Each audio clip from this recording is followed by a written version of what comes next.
നാട്ടിൽ നിന്ന് പോരുമ്പോഴേ എൻ്റെ പ്രിയതമനാകെ ഒരു കാര്യമേ ആവശ്യപ്പെട്ടുള്ളൂ, ഭാര്യയെ കുറച്ച് പഴുത്ത ചക്ക കൊണ്ടുവന്നേന്ന്. ഞാനൊരു ചക്കയുമായിട്ടാണ് കേട്ടോ നാട്ടിൽ നിന്ന് പുറപ്പെട്ടത്. ആ ലഗേജാണ് എൻ്റെ അടുത്ത് നിന്ന് നഷ്ടപ്പെട്ടു പോയത്. അത് ഇതുവരെ കിട്ടിയിട്ടില്ല. ചക്കയുടെ അവസ്ഥ എന്തായോ എന്തോ.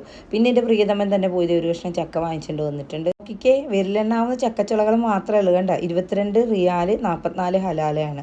ഞങ്ങൾ 5-8 പേരുമുണ്ട്. വീക്കെൻഡ് ആയതുകൊണ്ട് കസിൻസൊക്കെ റൂമിലുണ്ടായിരുന്നു. അപ്പോൾ എല്ലാവർക്കും തിന്നാൻ കൊടുക്കാൻ വേണ്ടിയില്ല. അപ്പോൾ ഞാൻ വിചാരിച്ച് പായസം ഉണ്ടാക്കിയാലോ എന്ന്. അപ്പോൾ ചക്കച്ചുളയൊക്കെ ഇതുപോലെ അരിഞ്ഞെടുത്തിട്ടുണ്ട്. ഇനി പാനിലേക്ക് നെയ്യ് ഒഴിച്ച് കൊടുക്കാം. ഈ ചക്കച്ചുള ഇട്ട് കൊടുക്കാം. 2 ടേബിൾ സ്പൂൺ പഞ്ചസാരയും കൂടിയിട്ട് ഇതൊന്ന് വഴന്നു വരുന്ന സമയത്ത് 4 ഏലക്കയും 1 കഷ്ണം ചുക്കും 1 ടേബിൾ സ്പൂൺ പഞ്ചസാരയും കൂടി നമുക്ക് പൊടിച്ച് മാറ്റി വെക്കാം. ഞാൻ പിന്നെ ഉപയോഗിച്ചിരിക്കുന്നത് ടോണ്ട് മിൽക്കാണ് കേട്ടോ. നിങ്ങൾ തേങ്ങാപ്പാൽ തന്നെ ഉപയോഗിക്കാൻ ശ്രമിക്കണേ. ഇനി നന്നായിട്ട് വഴന്നു വരുമ്പോഴത്തേക്ക് ഇതിലേക്ക് ഞാൻ ശർക്കര ചേർത്ത് കൊടുക്കുന്നുണ്ട് കേട്ടോ. ശർക്കര നോക്കുമ്പോഴത്തേക്ക് ആകെ ഒരൊറ്റ ശർക്കരയുണ്ട്, അതും കറുത്ത ശർക്കര. മേടിക്കാൻ വിട്ടപ്പോൾ കിട്ടിയതോ വെള്ള ശർക്കര.